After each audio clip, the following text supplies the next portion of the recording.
Feeling good, man. We on the set. We here on I Am the Motion photo shoot. It's crazy. Finally be here. What's with the new music for 2025? Man, it's different. I'm going in a lot of different lanes I didn't go in before. And I'm the kind of artist, I like to tap into different genres. I'm not just set into a box. I think in this generation, a lot of artists lack versatility. You know what I mean? They just stick to one thing, they're just rapping. But I'm rapping, I'm singing, I'm entertaining, I'm a dancer at heart. So you're getting all that in one artist. Some artists just pick one lane and that's just what it is.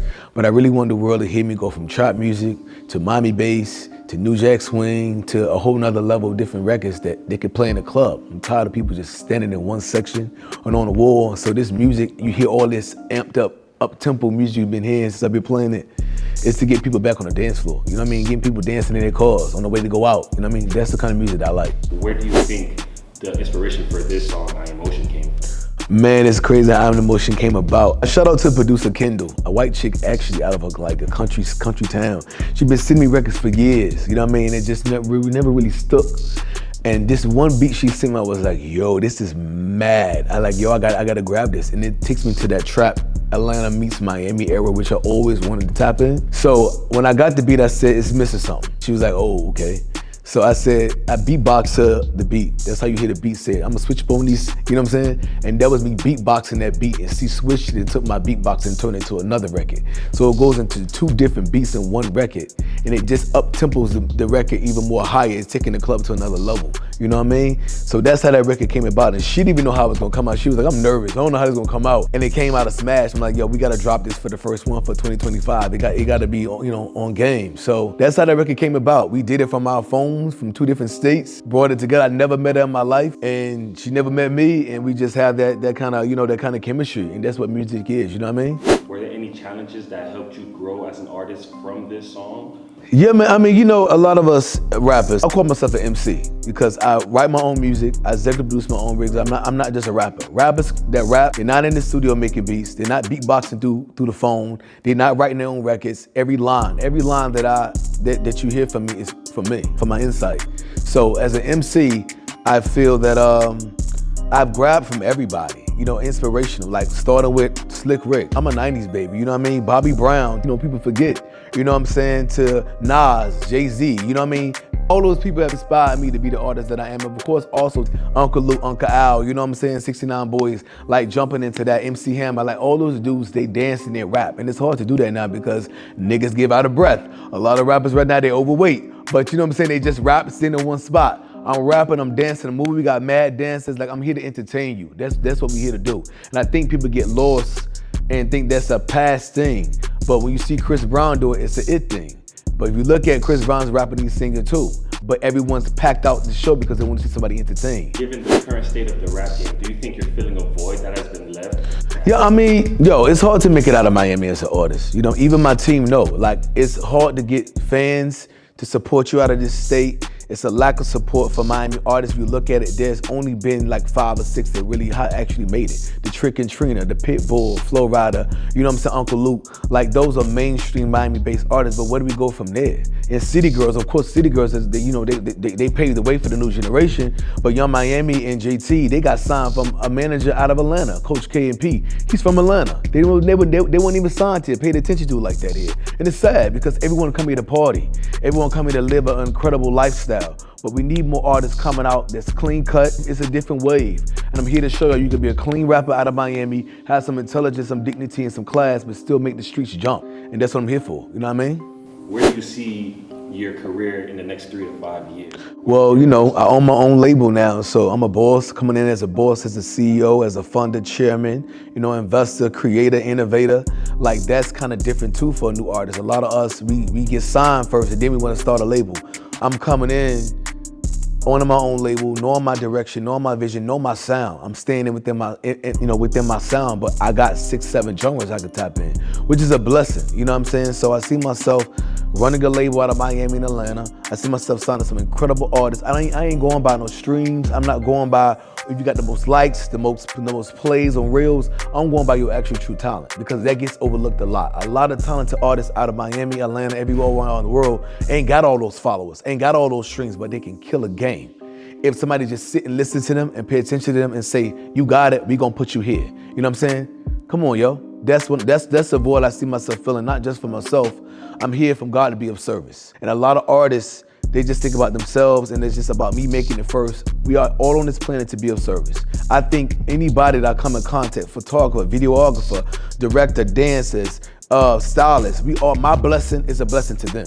It puts money in their pocket, and that's we here to be a gift to everybody. And a lot of artists lack that in saying that. A lot of people work for us as teams, as collectives, chief of staff, road managers, all getting a career out of your blessing, out of your career. Think about it, you know what I'm saying? So that's what I see myself moving in the next 3-5 years. It's building an empire, you know what I mean? For those who don't know, how would you describe the style that you're looking to implement moving forward? Yeah, man, I mean, like I said, I get inspired by the rappers I just named. I mean, who wasn't inspired by Kanye growing up with the polo to the LV? Who wasn't inspired by, Pharrell and Missy and Timberland? You know what I mean? Who wasn't inspired by even Aaliyah? You know what I mean? The cool, chill vibe. Who wasn't inspired by Nas? Hate Me Now video with the fur, This all inspiration from the artists that I've seen. They all kept it clean cut, but they still hit the streets in the ears. And Jay, from collar shirts. Remember that time he had collar shirts? Everybody wanted collar shirt and escorters on their feet. You know what I mean? I'm all from those eras and tapping into the late 80s of Bobby Brown and Guy. Like, they paved the way, you know what I mean? So, EPMD, like all those dudes, Rakim, like I'm a 80s baby, but I go back. And all those dudes inspired me, Gold Chains and all that. So I just feel my style grabs from everybody in one collective. But I'm not the dude that you're gonna see sagging his pants with, I love golds though. I love gold grills. I'm about to tap into that little too. But I mean, I just try to pull on for different representation for my brand and for my label out of this city, because you see so much of us. Shout out to Kodak Black, he's dope. You know what I'm saying? But you see a lot of the Kodak Black versions, and I just want it to be a different look coming out of Miami as an artist. And I will always represent my city. Even my city don't even represent me. I'm gonna represent Miami because it's where I'm from. Would you say that it's been a daunting task up until this point? Do you think it has been a difficult journey, or do you think it will be? We gotta see. I'm about to just push it the best I can. A lot of artists don't talk about how hard it is as an independent artist, how hard it is to be heard and be seen. It doesn't matter if you viewed by the most biggest rappers, which I've had those views, I've had those DMs. You know what I'm saying? But it's like you have to continually prove yourself. And I remember Future saying that. He said, I had sold out shows with the biggest album in the world. Every album I gotta prove myself that I'm still that guy. Because they're gonna look over me and go to the next rapper. You know what I'm saying? We see what's going on in the rap game right now. Everybody beefing and everybody continue to try to prove themselves, you know what I mean? So look at Kendrick, he just getting to the Super Bowl. How long we been listening to Kendrick? Bro, it takes a long time. This shit is not overnight. It takes a long time to make it. It takes a long time to be heard and be seen and not overlooked and ignored by people. You know what I'm saying? And not being a TikTok rapper. You know what I'm saying? Actually in the paint, writing. Actually in the studio, paying for your own studio. I was struggling to pay for studio and plus car service and production and all that. It's not easy. You know what I mean? If you out here as a rapper, everybody ain't trapping to pay for their music. Everybody working, normal jobs, 9 to 5, just to get into the game to be respected. So I'll just respect all new artists out there, whoever you are. You getting it, stay on it. Don't ever give up. Well, today we are filming the Malik I Am the Motion cover shoot. Could you tell us a little bit about how it's been watching you grow as an artist from when you first met him to now? Absolutely. Coming from a background in television and trying to transition into a respected artist, there's a learning curve there, and then there's the way to develop your authenticity in a new genre and really gathering your fans and building your momentum. So I knew it was going to be a journey and a process, but I felt Malik was capable of the challenge. He was capable of the necessary development and artistic representation. And for the most part, he knows how to represent himself, his ideas, his beliefs. So I felt that his confidence in himself, the way he presents himself, and the way he had achieved certain goals so far was going to create a situation where he could develop exponentially. Does it come to you as any surprise that he's now on his own label? You want artistic control? This is what you're going to have to do. You want to do the majority of the writing, and you want to make the decisions over your career. Ultimately, this is where you're going to have to go. However, everybody sees you blow up overnight, right? Everybody wants to be an overnight success. But that takes a lot of work behind the scenes. Getting Malik to understand his full potential and getting him to embrace that instead of just using his television fame or those relationships, he adapted to that perfectly. He's getting ready to drop this new single, I Am Motion. What were your thoughts like when you heard this new single on how he's getting ready to start off 2025? So from the past few years, we kind of had a few moments where we thought we were going to start the year off the way we wanted to. We thought we might have had the records that we wanted, but there were other elements that needed to be in place. Sometimes there were sample clearance issues. But with this particular record, the momentum that he's already been able to create with his catalog, it just seemed like it was effortless. It just seemed like it was fluent in terms of the energy, the way things were flowing, the way the interest is generating and building around his career. In this particular moment, things seem to have an energy of their own. There seemed to be some synergy there with the records that he built up in his catalog, the records that he's holding back right now, and the records that he's developing on a daily basis. So it just seemed really fluent and effortless. And that's kind of the trajectory you want to be on. You want to get some traction, build up critical mass. You put in all this work behind the scenes, and at some point, things come together for you, and that's the journey of an artist. What do you think about the current states of today's rap game, and how do you think Malik fits into all of that? From the very beginning, we felt it was clear that there is a void, that there is room for an artist that has a versatile potential to come in and to represent for the city of Miami, represent for artists all over the world, represent for fashion and television, and bring those two elements together in a way that hasn't quite been done yet, that needs to be filled in terms of Black artistry and in terms of pop artistry, pop culture, and hip hop. What are your thoughts on his versatility, you know, him breaking the mold of the traditional Florida rapper? Malik is a bona fide triple threat.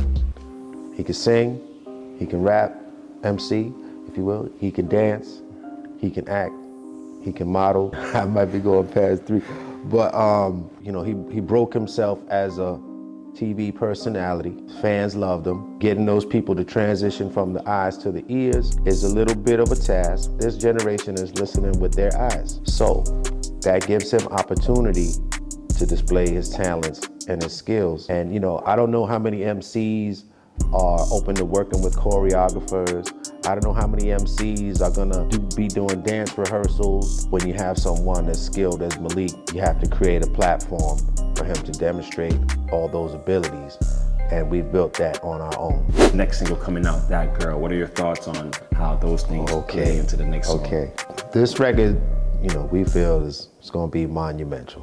A lot of other regions have tried to tap into Miami bass.